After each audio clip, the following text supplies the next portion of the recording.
So RUM, real user monitoring or real user measurement, as Sergey mentioned, is one of the hot topics for the last 2 years or so in performance monitoring and management. So I'll tell you a little bit about what we've learned at Priceline over the last year or two. So real quick, a commercial for Priceline. Really the leader in global online hotel reservations. The Priceline group has 5 brands. The latest added to it, some of you may have heard of Kayak, we acquired last year. Booking.com, Agoda.com, rentalcars.com are also Priceline group brands. And so I work for the Priceline.com brand, which is based in Norwalk, Connecticut, and also has an office here in Manhattan. So, Norwalk fans.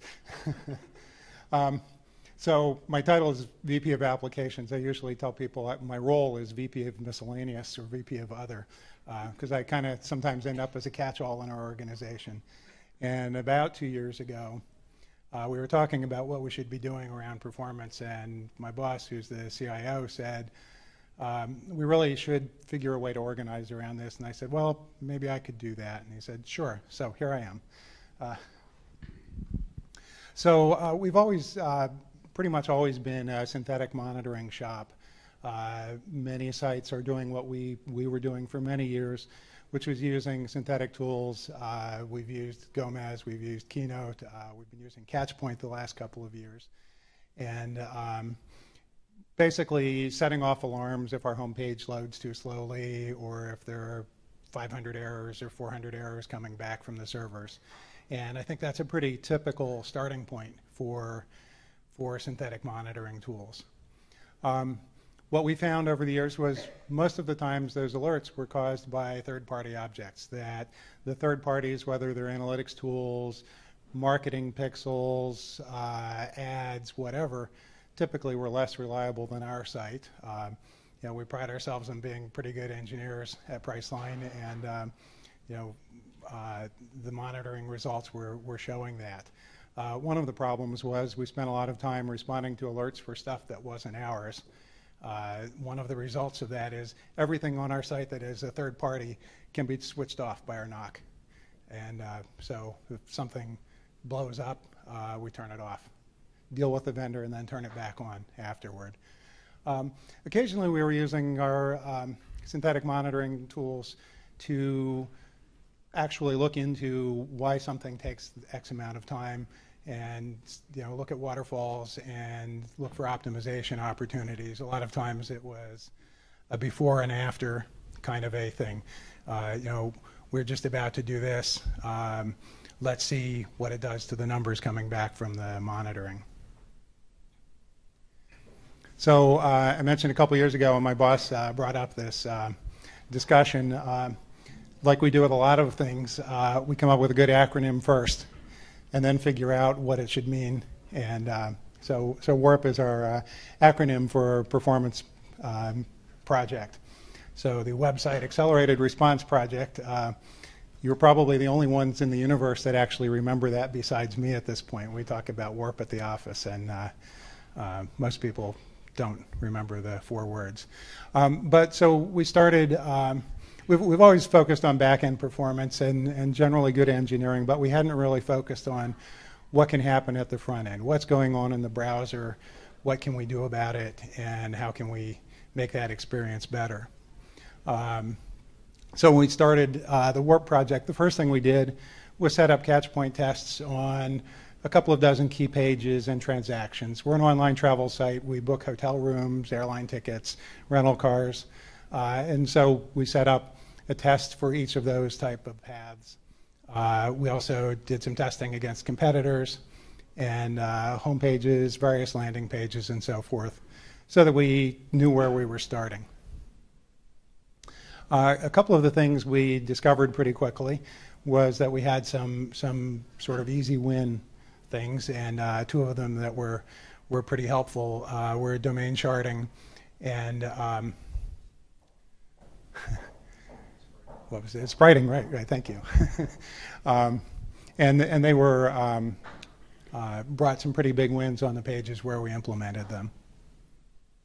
We also positioned some private Catchpoint nodes inside our infrastructure, one in our QA lab, that we can run tests against code before it's been released, and a couple in each of our data centers that we can measure first mile measurements so that we can look at tests without the impact of the internet. So it helps us answer is this problem that we're seeing us or the internet? And so that gives us a nice control point for that.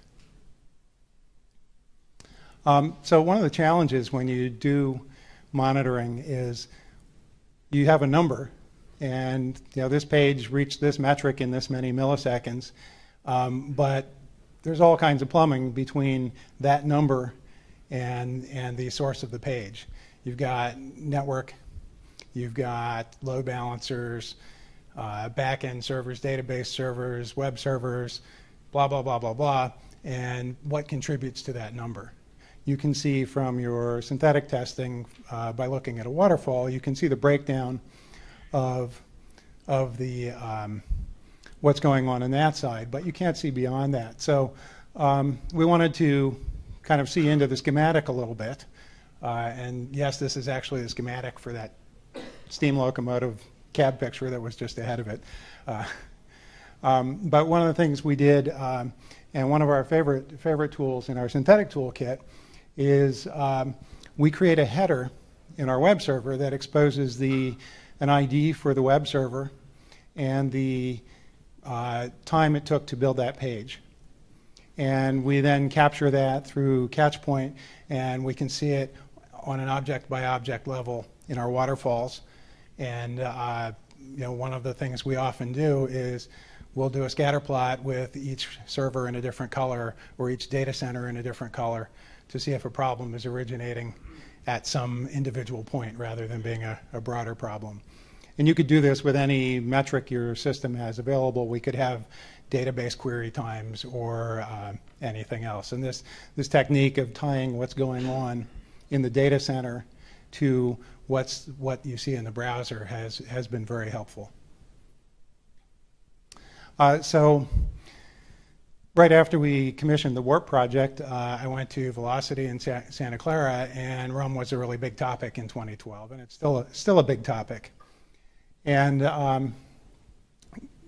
came back and said, I think we ought to do this, and we talked about it and decided to go ahead. And really there were three things that we were looking to achieve with the RUM implementation.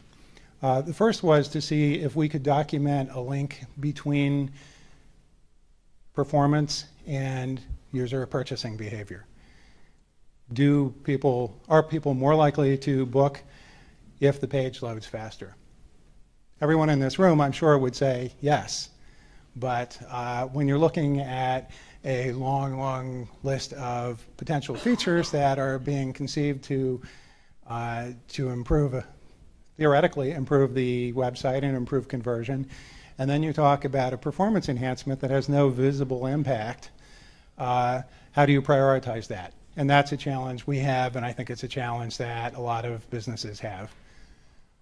The second thing we wanted to do was get an understanding of, we had all these numbers from dozens of synthetic tests, and how do they relate to what's actually going on in the wild? What is a real user seeing? We may be seeing our homepage load in 2.25 seconds from this set of synthetic test nodes, but we have no idea really how many of our users are seeing 2.25 seconds. How many are seeing better than that? How many are seeing worse? And the third thing was that we knew we were only testing a very small fraction of our website with our synthetic testing.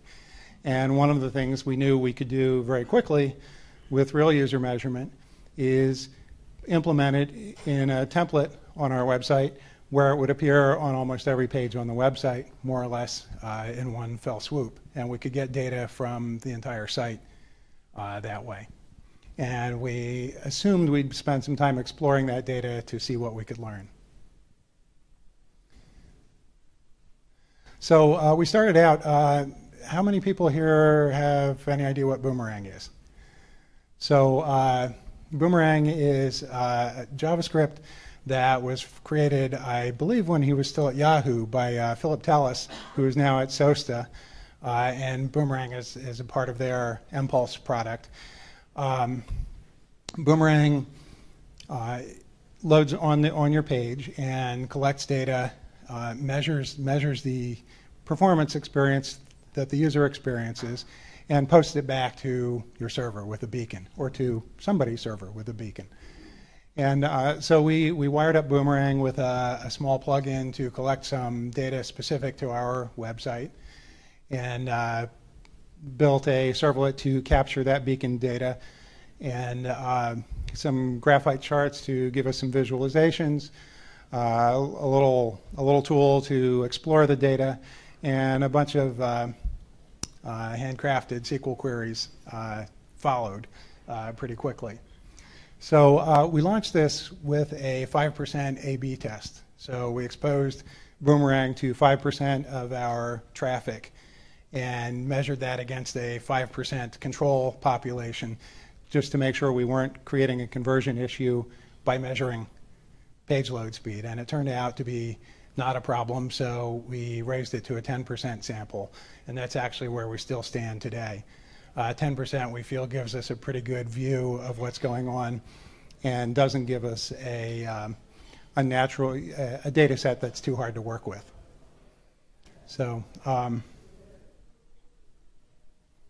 so a couple things we learned early on in the process. Right after we turned Boomerang on, we were having a discussion. Our DNS TTL had been very low because we had been moving a data center, and it was only 5 minutes, and Mehdi from Catchpoint's calling me every couple of weeks saying, your TTL is too low, why don't you guys fix that? You're wasting queries. And so we eventually decided we were going to lift the TTL, and we thought, well, this would be a good test to see, can we see fewer DNS lookups coming from our users in the RUM data? And the first thing, the data that Boomerang captures really comes in two categories. One is Boomerang calculates by setting a cookie on a page and then measuring time from when that cookie was set until the next page loads as one measurement. And the other is it reports navigation timing from the navigation timing API that's supported by all of the major browsers except Safari. And there is a petition for that, which I forgot to put the URL on this slide, but Mehdi can give you the URL. Stickers, if you guys please go inside, stop buying their something. Yeah. So, so the nav timing API is useful for whatever percentage of your traffic is not based on Safari-based browsers. It's good in Chrome, it's good in Opera, it's good in Firefox. Even IE from 9 on supports it. So go sign the petition, and maybe we can eventually get Apple to move down that road. But the navigation API gives you very detailed, there's about 20 individual checkpoints in the life cycle of a page that start with the event that triggered the page load. So a click on a link, a bookmark, or typing a URL in the URL bar is the starting point, called nav start. And then everything from the time to create the TCP connection, DNS lookup, SSL negotiation, first byte of the content, last byte of the content, last byte of the last object, onload firing, completion of onload, blah, blah, blah, blah, blah. So the nav timing data is basically what we've been using for all of our analysis. The inferred Boomerang inferred page times haven't been reliable for us in enough cases that we've spent a lot of time with it. Although eBay posted on their technology blog last year a technique they're using that is looking pretty promising. We've been collecting some data also where you measure the round trip time from when the page is built on the server until the Boomerang beacon is received. And that gives a pretty good approximation. The numbers don't match, but the trends follow very closely the data from nav timing. And so we're going to use that as a proxy to see how we're doing in Safari. And that looks very good. So anyway, so back to the DNS story. So we raised the TTL, and the number of homepage loads that included DNS lookup time went from a fairly small number to an even smaller number. At first, we were quite puzzled by why the number was so small in the first place. And then we remembered that browsers are prefetching and doing DNS lookups often before you hit enter in the URL bar. And Chrome, for example, will do DNS lookups on some number of your most visited sites as soon as Chrome launches before you even click the first link. So that explains some of it, and there are probably lots of other good reasons. But we were glad to see that we could make an infrastructure change and see the impact of that reflected in the RUM data. The other thing we learned pretty quickly was that the nav timing data, there's a bit of an art to filtering it. There's a lot of data that is really wacky, including certain BlackBerry phones that apparently report nav timing data from 2 different clocks. And so you have data that looks like it's going back and forth in time as you go through the progress of the page. And someone suggested that there may be a proxy server involved that's reporting some of the data. I didn't dig any further. We just ignore any data that looks wonky from BlackBerry devices and move on. It's not enough to worry about for us anyway. There are also just numbers that just don't make sense, and so we do a lot of things. We filter out any data that looks like it's over 100 seconds, for example. If anyone is that patient waiting for one of our pages and that's good data, we're sorry, they're not showing up in our reports, but that helped and took a lot of the noise out. We also found some pages, as we kind of weren't surprised to find out, but a few pages that stood out that were surprisingly slow in load time, and pages that we hadn't thought of to test with our synthetic monitoring, and no one had ever come by and said, hey Tom, can you run a test on X and tell me how fast it loads? So RUM, first thing we did is say, let's look at the top 25 slowest pages. It's like, oh crap, what's that page on this list for? Then we looked at our top pages by volume and saw some surprises there as well. So, and I'll show one of those in one of the case studies. We're still figuring out how to make sense of all of this data, and how to carve it up. Right now, we're looking at moving into being able to break it out, for example, by mobile data network and by providers. We're thinking about making some changes in our front-end network infrastructure, and so we want to be able to understand the impact those changes have. Hopefully there'll be positive impacts, and we'll be glad we invested in those changes. So a couple quick case studies. The first one I mentioned, some pages that turn out to be slower than we would have guessed. Second, we do a lot of A/B testing and a little bit of a run through of how that ties with our RUM data. And then the third is the tie between performance experience and conversion. I don't know if anyone else is using PX for performance experience, but I've kind of liked that, and it's a lot shorter. So a quick detour into weight pages. Most travel sites, so in a lot of times you type in your itinerary, you hit search, and you get to stare at a page like our beautiful Mr. Shatner here. While we're off talking to 50 different hotel chains or 25 rental car chains or airlines or whatever to figure out what availability matches your itinerary. Travel turns out to be a pretty hard problem, by the way, because there's essentially an infinite number of things in the store. If you take possible 330 check-in dates in the next 11 months and 1 to 21 day stay in that hotel, and then take that times, I forget how many hotels in Orlando. It's one of our biggest markets, but it's something like 500 hotels. And so it's kind of hard to predict, and that inventory is changing constantly. So most travel searches that you do are going real time through several layers of networks, sometimes actually to the hotel property itself, to find out what the rate is for the night you're interested in checking in. So anyway, so that gives us these wonderful weight pages.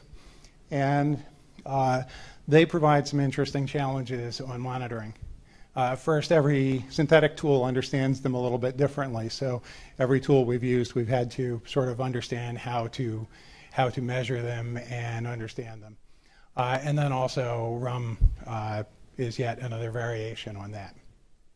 So, so this is, which is kind of blurry intentionally. Some of the stuff that I'm showing is blurred or blanked out in certain ways because we're kind of that way about internal data. So I apologize for that, but we'll tell the story anyway. So the last one on this list shows up. This was our top 20 pages by volume over a couple of hours right after we launched the RUM code. And the last one on this list was showing an average load time of about 12 seconds. And let's see, there's a clever arrow pointing to it.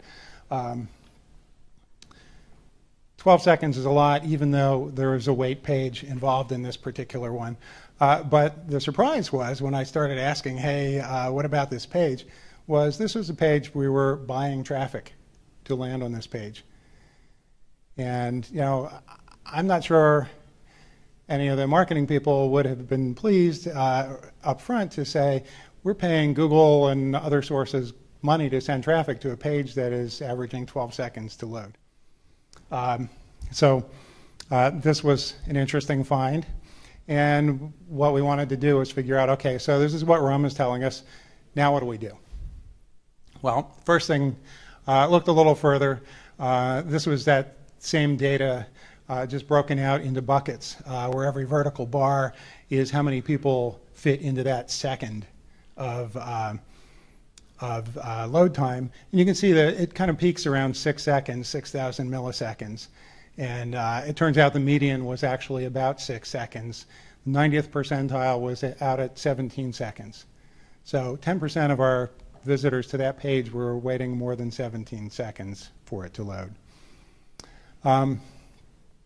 But really, there was, given the average, we weren't too surprised to see this distribution. So what do we do next?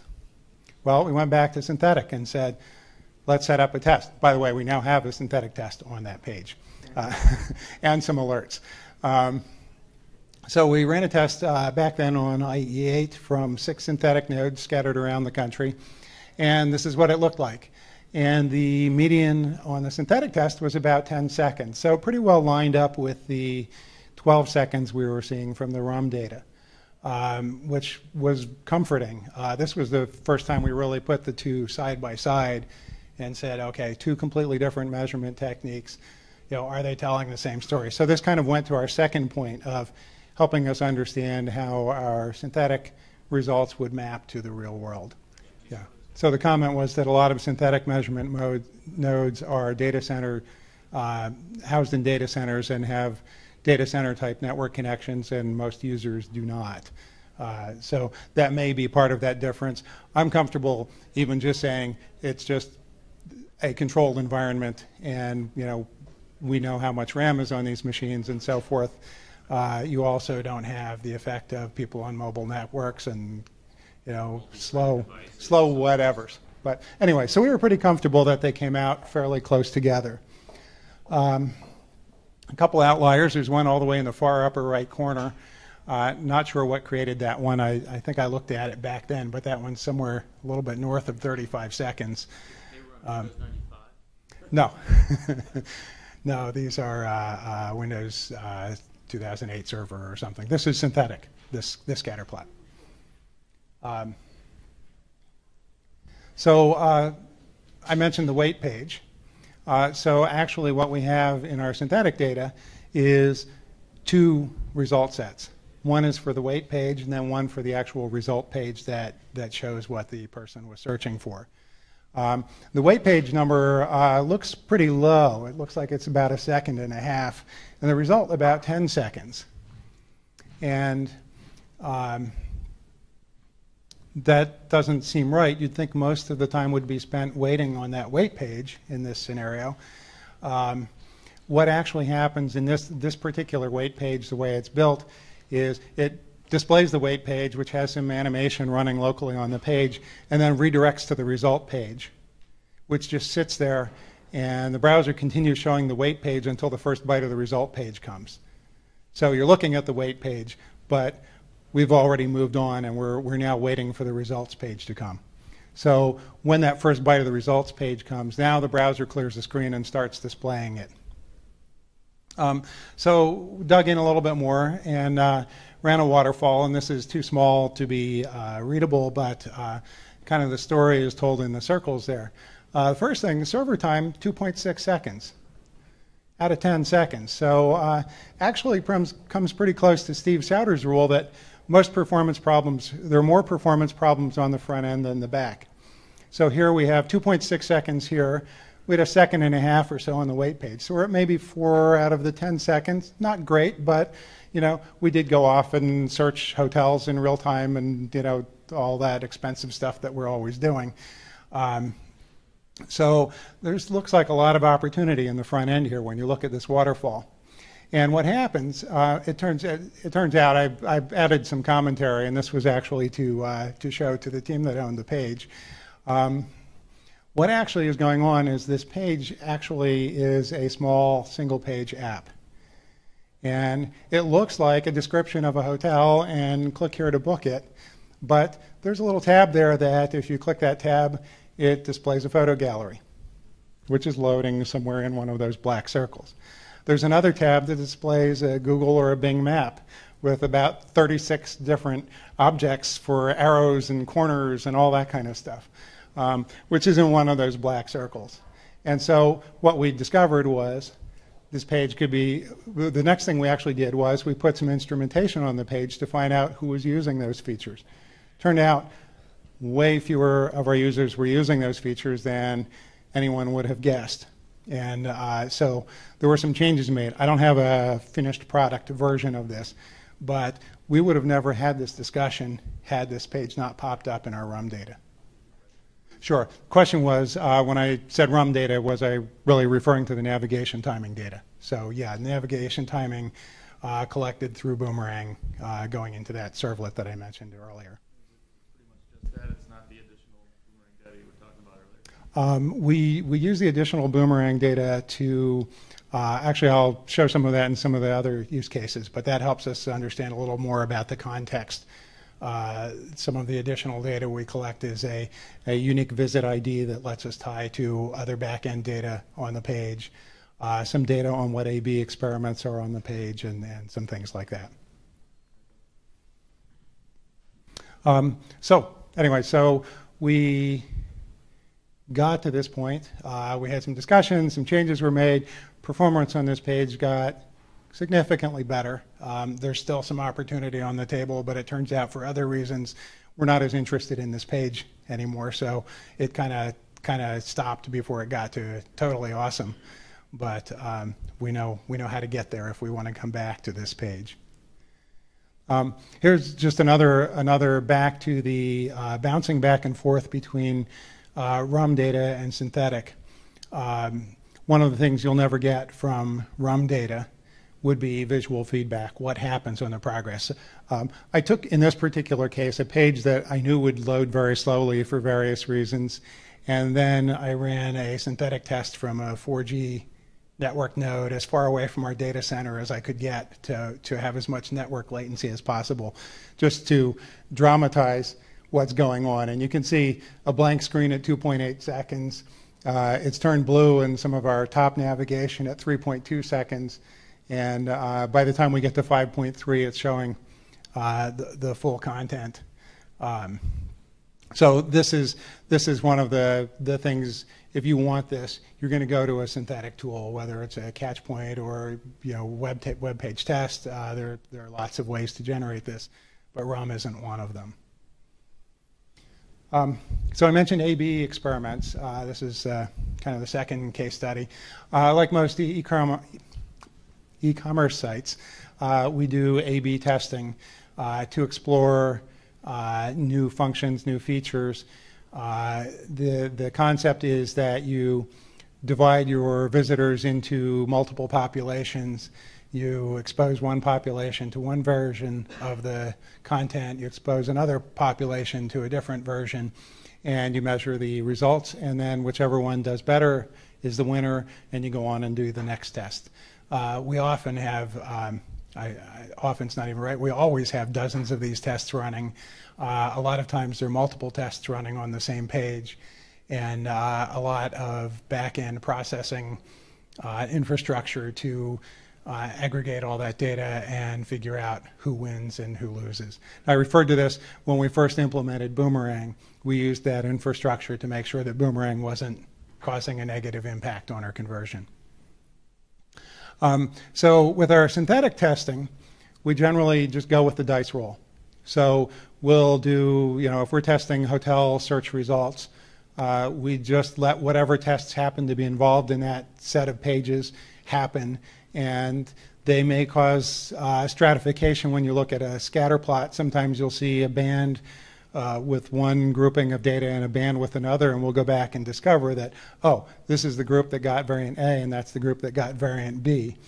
Most of the time, the A/B tests don't create noticeable impact on performance. So we do, if a test changes a form in a way that it breaks one of our synthetic scripts, we may force a particular variant until we decide which variant of the test will win, and then we'll adjust the script if we need it. So I'm looking at a couple of our developers who are probably just figuring out what they're sometimes doing, how that affects what's going on up here. Anyway, so the synthetic testing, we mostly ignore the A/B testing, except when we're either looking for specific impact of a specific test, or if we're testing around something, we're working around a form change. With RUM, you get whatever your users are getting. You get the data from that. And so what we wanted to do was make sure that we could understand with each RUM result that we could tie it back to the A/B test data and understand that. So I mentioned earlier we collect various things from the page in the Boomerang script. One of them is the visit ID, and that's the key to most of our back-end data, and including the test data. So with the visit ID and the rest of the information in the back end, we can now say, what was the performance experience for people who got this variant of the test versus that variant? And we've done that mostly in ad hoc cases, but we're moving gradually toward, I think, building that into our test measurement infrastructure so that when you're looking at the results of a test, you could click a button and get a list of pages that appear to be affected by that experiment and what each variant shows. So here's a chart. Actually, this is an uncommon test for us. This was an ABCD test. We had 4 populations of 25% of our visitors, each exposed to a different variant. And in this particular case, it was an infrastructure change, and we were looking at the first variant. The left-hand column was our baseline of what we had been doing, and the other 3 were 3 alternatives that we were evaluating. And there were 5 pages that we considered in that test to understand the impact on the performance impact of those changes. I think we elected the right-hand one, but in a sense you can see that the RUM testing basically confirmed that there was minimal performance impact from any of the variants. So we were pleased to see that. And this was the first thing that motivated us on RUM. Was to understand how does page performance tie to conversion. Does a faster page book more hotel rooms, sell more rental cars, more airline tickets, whatever it is? And so that was one of the key goals of the RUM project. And so the same way with that visit ID tying to the test data, we can also tie it back to sales data and search data. We can see if people search more, for example, if their pages are faster. We're still kind of early in this. This has been not a primary project, so it's been kind of done in bits of time, especially from our data warehouse team always have a lot on their plate. But our first study is really looking at the search results for the air, hotel, and car search process. Those are the major things that customers do when they come to our site, and so we wanted to take a look at those. So here's a chart, and again, I apologize that all the numbers are gone from it, but I think the point is still made pretty well. The blue bars, so going from left to right, those are quarter-second increments, 250 milliseconds in each bar. Starting the very leftmost bar is about 750 milliseconds, and every bar after that is another quarter of a second. And so we took the data from a couple months, I think, of visits to this page, and we threw a lot of it out. One of the things you can tell from nav timing was, did this page load result from the back button, forward button, the page reload, things like that. So we threw those out because we wanted the experience when you're going forward. I type in my itinerary, click search, get the result. So we wanted to just look at that variation of the flow first. Then we threw out things where the referring page wasn't the search form, because you might be going back and forth between multiple pages of results. And then we threw out some other stuff that, as we discovered when we started looking at the data. So going across the x-axis is load time. The red bars represent number of users that experienced that load time. So you can see the distribution. It's pretty normal in a statistical sense distribution. One of the things actually we've been looking at the last few days is how little data will show us a curve that smooth. I mentioned I think this was about 2 months worth of data. Can we see this with this resolution in a day's data or a week's data so that we can see changes more quickly when we do stuff? The blue is conversion. What percentage of the people who fit in that load time bucket purchased? They went on to book the hotel room, I believe was the sample from this case. So what you can see is the conversion curve sits a good deal to the left of the actual user experience curve. And so our interpretation is we have an opportunity that's about as wide as that gap to increase conversion by moving the red curve to the left so it matches more closely where the users apparently like to. Now, one of the important things when you look at data like this is we have a correlation here, but we don't know for sure if there's a causality, right? So that's what we need to understand, and that's really the next step. By the way, this data was actually presented in a business review on Tuesday. It's the first time anyone at Priceline saw the data, so you're the second to see this. Unfortunately, they saw numbers, so a number I can share is on that slope on the blue part from the peak down till the first kind of bump up. If you go 1 second to the right, the conversion number drops by about 10%. So, does that mean if we can make our page a second faster, conversion will increase by 10%? I kind of doubt it, but I'll bet we'll get a good chunk of that. And so, you can bet we're thinking pretty hard right now about how to test that. You can see that the conversion continues to drop until you get pretty far down the tail.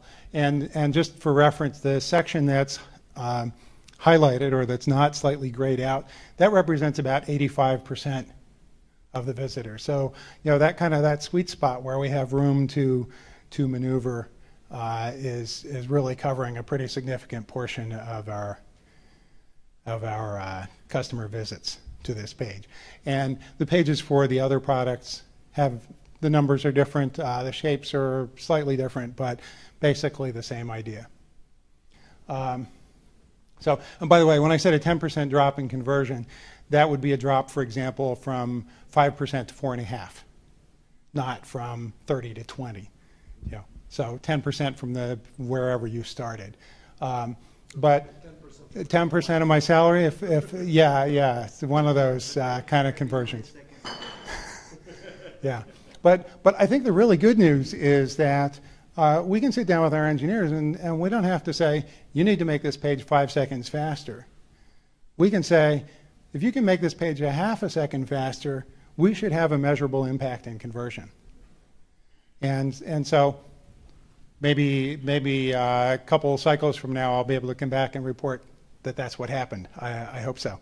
We're having discussions with several different teams about what the next steps are. And the thing is, this particular page, a lot of you in this room could look at a waterfall from it and say, oh, here's something you do, here's something else you can do. What we want to do is not just fix it, but we want to fix it so we can A/B test it.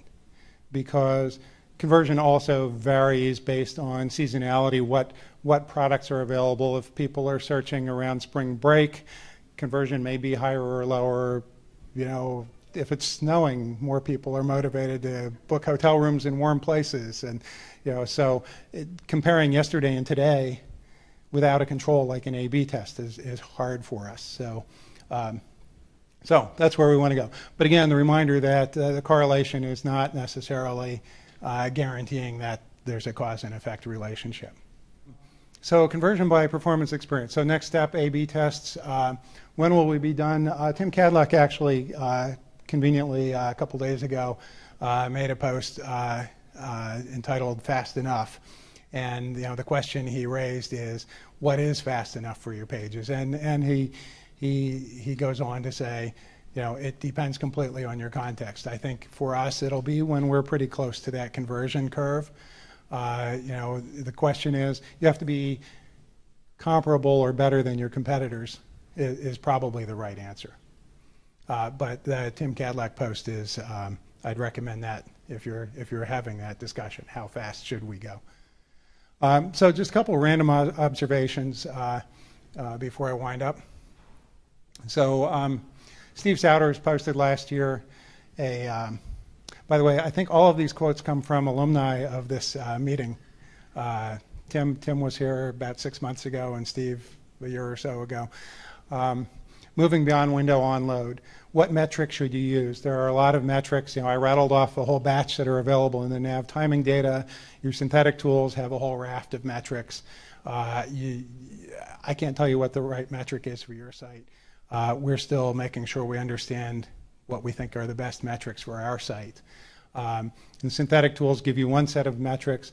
RUM tools give you another. You can create your own metrics in both cases, like I showed with the web server time and the synthetic test.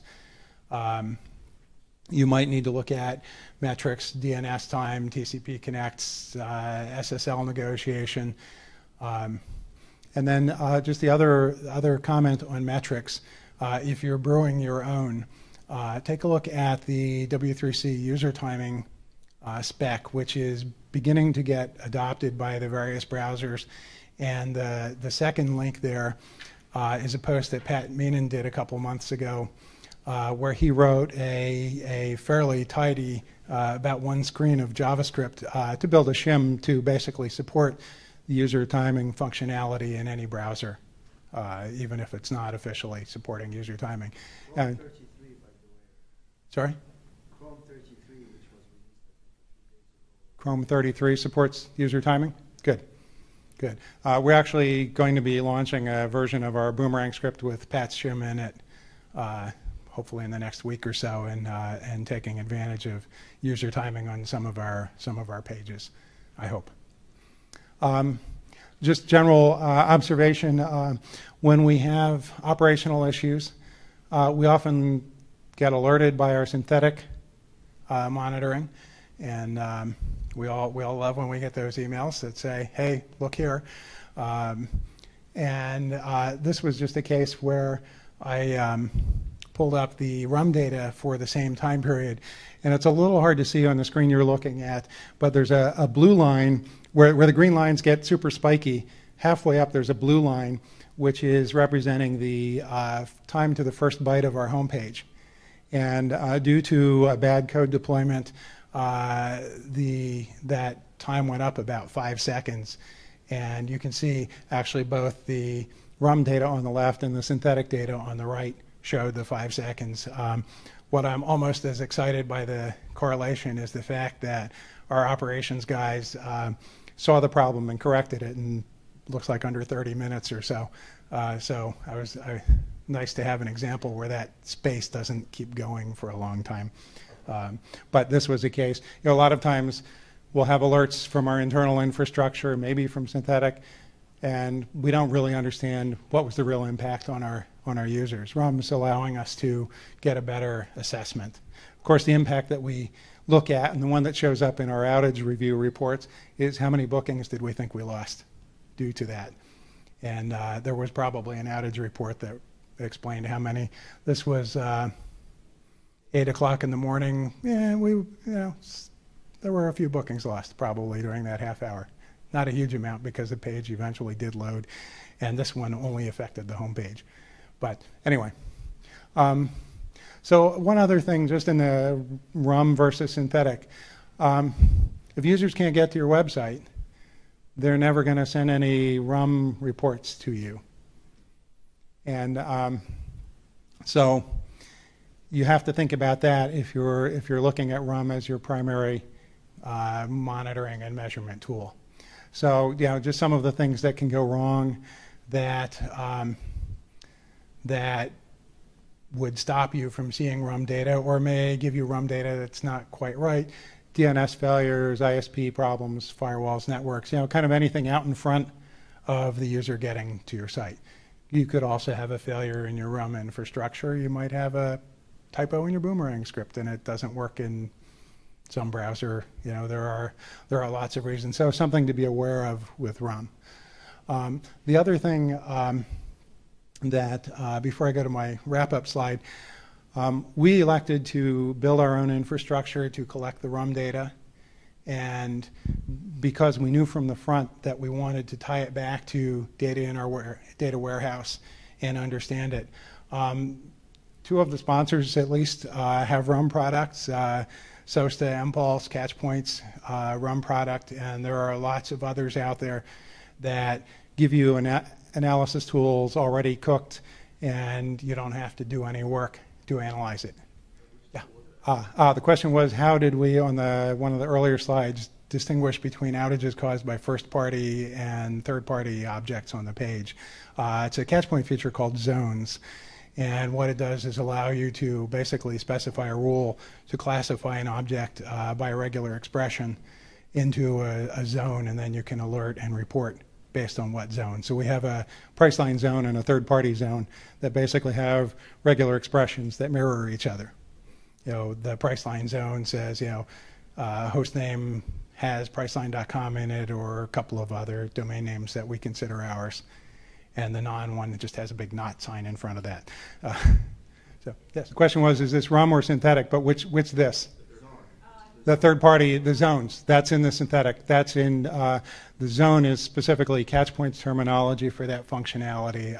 I'm not sure if other competitive products. Mehdi from Catchpoint says no, they have the best implementation. Okay.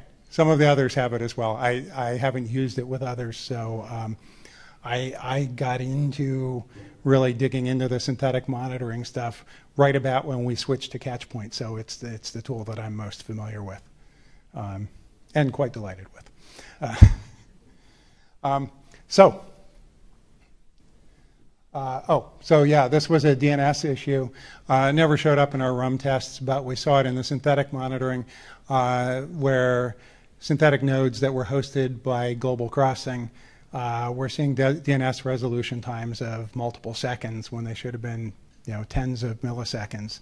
And this is something that probably wouldn't have been big enough to show up in our RUM results, but we found it with the synthetic testing. We went to our DNS provider, and lo and behold, they had a peering problem with Global Crossing, and it got fixed in a couple hours. So all of that leading into, I think, the conclusion. I hope I gave an idea of how we see RUM and synthetic monitoring complementing each other. I think if you were to pin me down and say you can only have one or the other, I'd have to hold out for both. I really, now that we've been going down this road, I really don't, I don't see for the types of questions we're asking that one really could cover it all for us anymore. It's one of those, once you see what you can see, you feel blind if you don't have the whole thing. So this is a chart I did when we were talking about implementing RUM to help explain some of the differences. And the yes-no answers are maybe not quite so black and white as the words yes and no imply, but I'll walk through them real quick. Alerting, synthetic, clearly great candidate for alerting. Could you alert from RUM data? Yeah, but be prepared to really think about how you find the statistics, the trends in the RUM data, because it's very noisy. Browser diversity, most synthetic tools offer multiple browsers, but you're never going to get the full richness of everything that your users are using. Your RUM data is perfectly matched to the browser usage profile of your users because they're telling you what they're using. Yeah? When do you actually fire off the beacon? Fire too early, it's going to affect. Yeah, it fires sometime after onload. I forget exactly what event it's tied to, but it's after onload. So you do miss, in the RUM data, you miss, the question was when does the RUM beacon fire? You will miss some asynchronous things that can happen after the RUM beacon fires.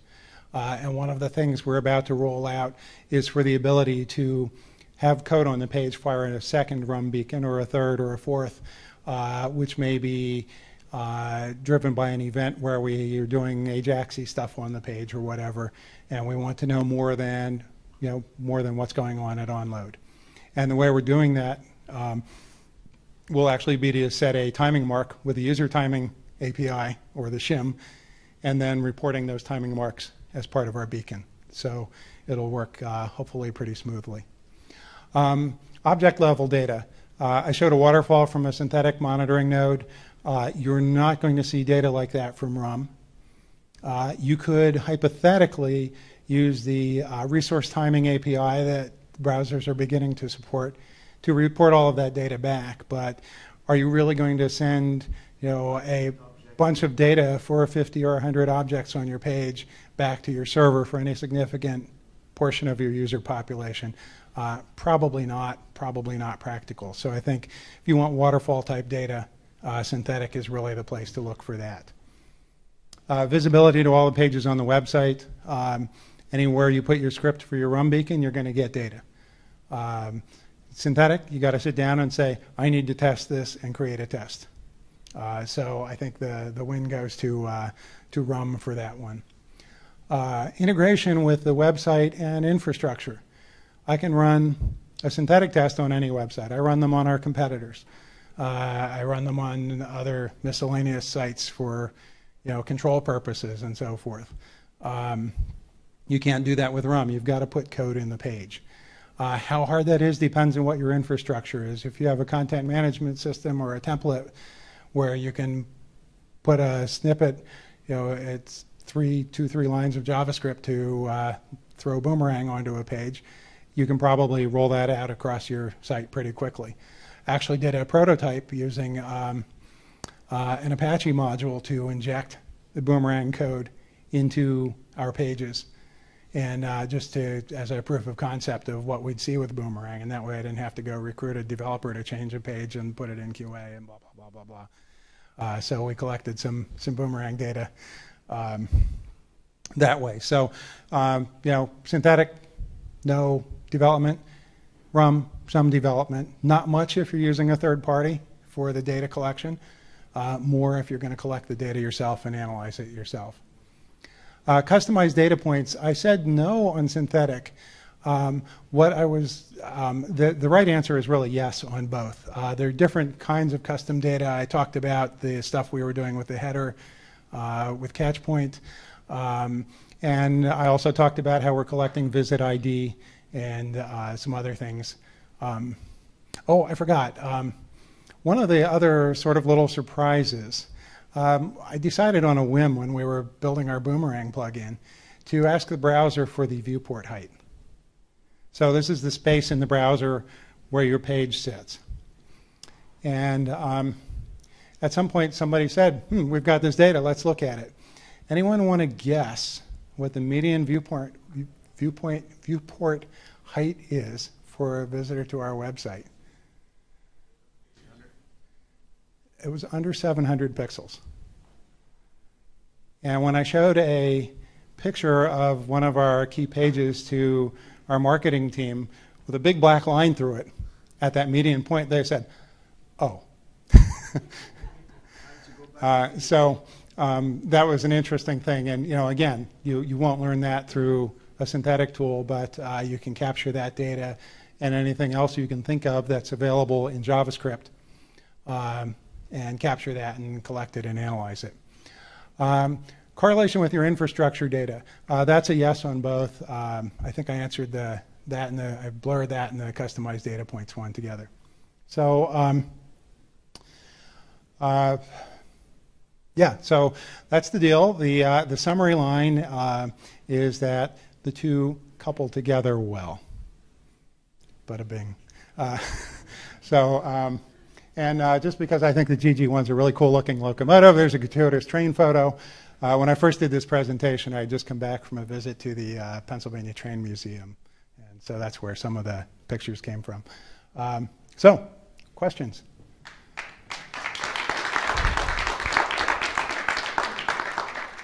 Yeah, the question was, we have multiple properties. This is right now only happening on the Priceline.com brand. Booking.com is doing something similar, and they live and die by this data.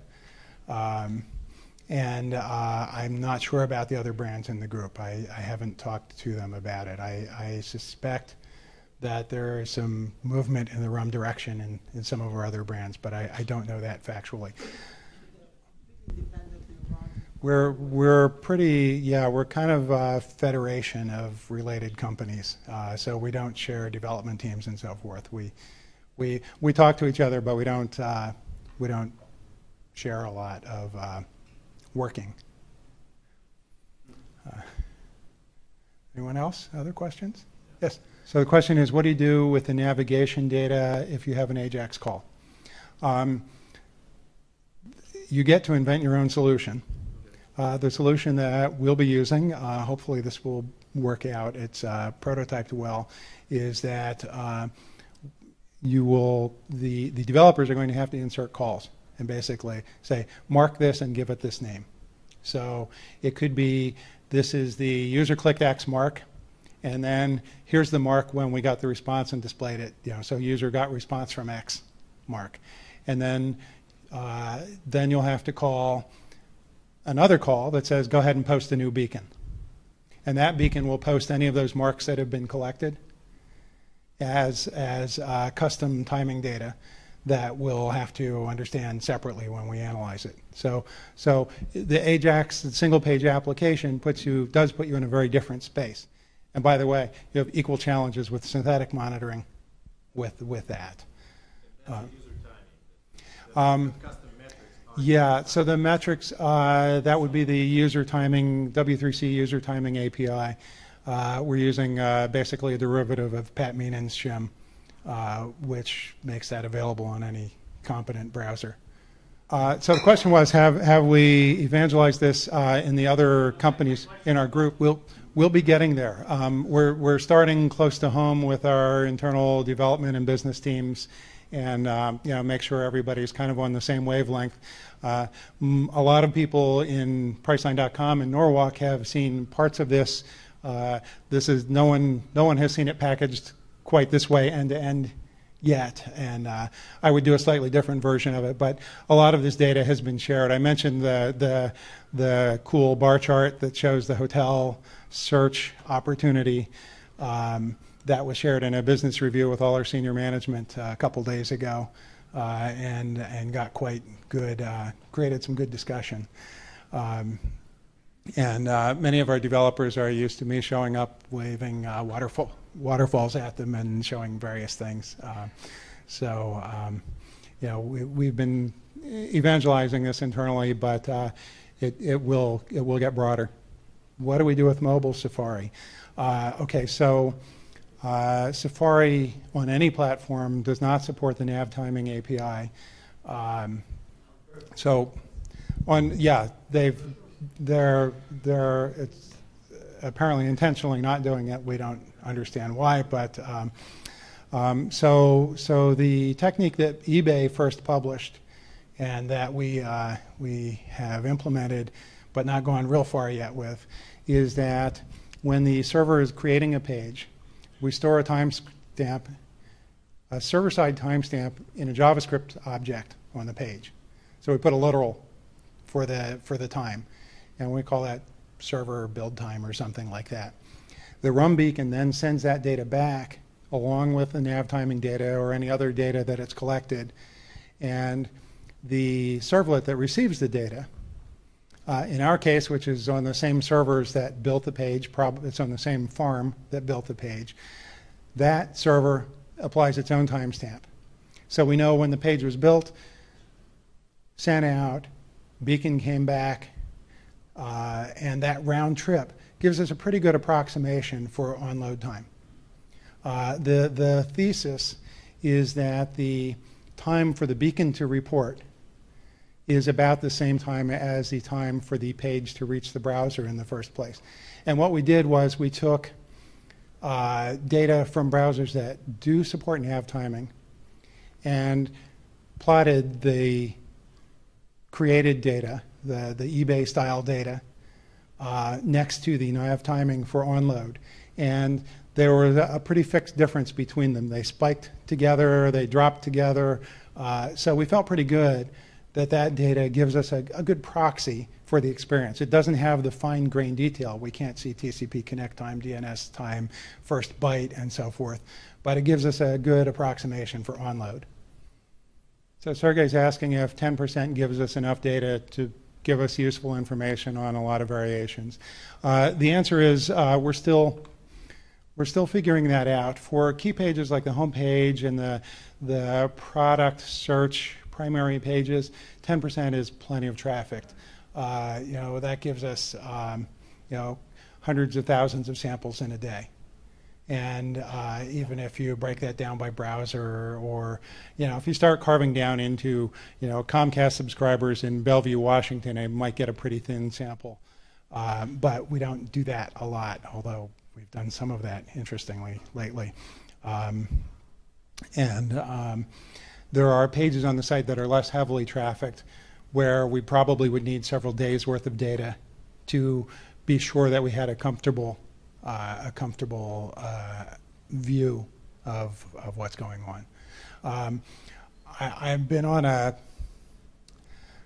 minor campaign, and it's basically a negotiation with our DBAs and our storage guys to raise the percentage to 15 or 20%. But because of some of the more thinly visited pages, but I'm not too worried about that. If you have less traffic than Priceline.com, you probably would go with a higher percentage, and we kind of basically, when we started this thing, we didn't know how useful it would be and what we would do with it, and so I basically negotiated a storage budget with the DBAs, and then we backed into a percentage from there. And I can run a query and look at a day's worth of data, in a few seconds on a fairly modest MySQL server.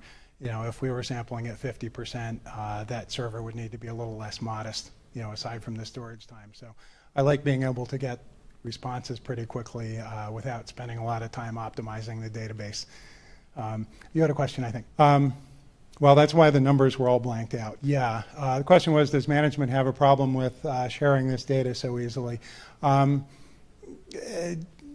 No. And what I've said tonight, the things that would be competitive, I don't think any of our direct competitors would be surprised to hear anything that I said. A lot of this is motherhood and apple pie to people who have been coming to meetings like this for a long time. The stuff about how the travel industry works, it works that way pretty much for everybody. We all have our nuances and tricks, and I didn't publicize anything proprietary. How did we pick what data to analyze? It was kind of trial and error. We started out, probably the first week that we were doing this, I just sat there doing queries and saying, wonder if. And then we started looking for patterns in the data, and that's still fairly untested. But we decided we would collect all the nav timing data, partly because Boomerang does that out of the box. And we didn't turn on some of the other Boomerang features where, for example, Boomerang has a module that will allow you to sample bandwidth. And it does that by loading progressively larger objects until it believes it's figured out what the bandwidth of the user's connection is. We decided not to inflict that on our customers. There were some other Boomerang features we didn't turn on. We have basically the core and the nav timing turned on, and then a few things that we thought would turn out to be useful, like the visit ID and the A/B test data. I think so. I think so, yeah. The only thing we're really doing for additional data now is where we're going into the pages that have more client-side activity happening after onload and adding measurement points after that. And we're just starting that. We'll just be enabling that really with an update to Boomerang and the servlet and the database schema in the next couple of weeks. So far, the base Boomerang data has given us more than enough to stay interested. So the question is, how do we correlate how do we get to the conversion data and correlate that to the performance data? So there's a visit ID, or it's a visit ID that is available in JavaScript on the page, and it's used, for example, by some of our AJAX calls. And so we took that and we included that in the RUM beacon. And that same visit ID is stored with all of the sales data as well. So anybody who does a search or booking on our site, that visit ID lives with that data. So once you have the visit ID, you can get to anything that's in our back-end systems. So the question was, do we actually go to outside services for every search in hotels, for example? The question is not 100% of the time, but an awful lot. Probably that might be going into proprietary land, so I'll avoid that one. Sorry. Sorry, yeah. Okay, how do we aggregate data from asynchronous calls? And I think you're thinking like the wait page that I was showing earlier. How does that go? So with nav timing, for most of our products, the wait page actually shows up in the load time of the page you end up on. Because nav timing actually uses user interaction. So if you go through multiple redirects, one or more, it doesn't have to be multiple. All of that redirect time is aggregated into, actually there's a redirect metric as part of the nav timing data. So for example, in a hotel search, from when you click the search button, you see the wait page, and then until the result page starts displaying, all of that time is captured in redirect time. In the nav timing data, and that's documented in the W3C nav timing. There's a really cool flow chart that I, for some reason, didn't include in the presentation. For synthetic, you get something like that chart that I showed where there were two scatter plots, one showing the wait page time and the other showing the result. So the different results or the different measurement tools give you different things. One of our products, the wait page does not show in the nav timing data, and I haven't dug in enough to understand why yet.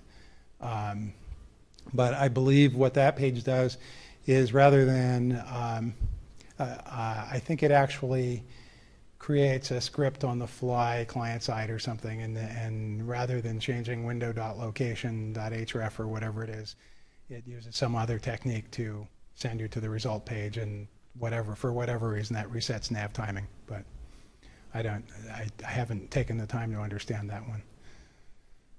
How is our group structured specifically around performance engineering? It's me. And whoever I can recruit to help.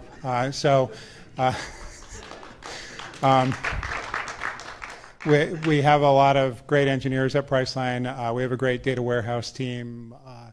So whatever, the servlet was built actually by somebody on our engineering team, and we sat down and worked out specs, and poof, a servlet appeared.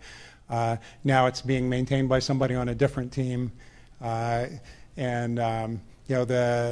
injecting the code into the pages has been done by multiple teams. We've got a couple different code bases because, like a lot of you, our site is kind of always in transition from the old thing to the new thing. Right now, I think there are at least 2 different new things going on, if not 3. And so there are a couple different places where we had to put the Boomerang code to cover all of that. And, it was basically me saying, hey, so-and-so, can you put this page on your, put this code on your page, and, here's how we want to A/B test it. And so we're a fairly small company. Priceline.com US, I pretty much know, probably 70% of our engineers on a first name basis, and our data warehouse team and so forth and so on. So it's not hard to get stuff done if you have a compelling reason to do it. Sometimes it's a little hard to get it done fast, but everybody's got their priorities. But yeah, so it's been kind of a, I'm sort of the moving force, but a lot of people have participated. So. Let's have one more question, and then we'll. One last question? No more questions? Come on. All right. Oh, go ahead. So the question is, how do we sell this to the business team? I'm lucky enough that I can send an Outlook meeting invite to almost anybody in the company, and they'll show up. So that helps. Partly I've been at Priceline since 2000, and that's part of the reason I know a lot of people. This effort, although it's not sort of a primary thing with a dedicated team and so forth, is recognized by pretty much all of the management in the team and or in the company. And so, a couple weeks ago, I showed an early version of that bar chart to one of the teams, and I called in the business owner for the product, and I called in front-end engineers and back-end engineers, and we all sat in a room and went through it. And one of the business people said, I'm not sure how to prioritize this. And I said, well, the data suggests you might be able to, with a modest amount of engineering time, achieve a 2 or 3% increase in conversion. How do you want to prioritize that? And she said, the project we're on is going to be finished in a couple weeks. I think that'll be next. So, and it's really, that chart has been the payoff of really, kind of a year's worth of work to kind of get to where we could pull data together to tell a story that would help the business people prioritize. So for anybody listening on the feed, I'll try to summarize very quickly what Mehdi said was get an executive sponsor and convince them that performance is a feature. I think that's the bottom. So yeah, getting to data that's easy to digest. And by the way, it took a fair amount of sponsorship to get to that point. I did enlist help from a lot of people on different teams and have burned a lot of cycles of, a senior resource, me, in the company to get to that point. But, our CIO believes in it, and his boss, the CEO, believes in it, and so that's how it all works. So I'll turn the mic back to Sergey. Thank you very much, Sergey. Thank you. Yeah, I think we probably need to have a session specifically about business buy-in. Not technology, not anything, but buy-in, because frankly, most of the questions, funny enough, were not necessarily how to measure a particular piece of Boomerang, but about buy-in and about from personal experience, I have the very same kind of challenge where getting buy-in is the hardest part. So thank you, Tom, for awesome presentation. Now, before we switch to the networking session, we have our giveaway raffles.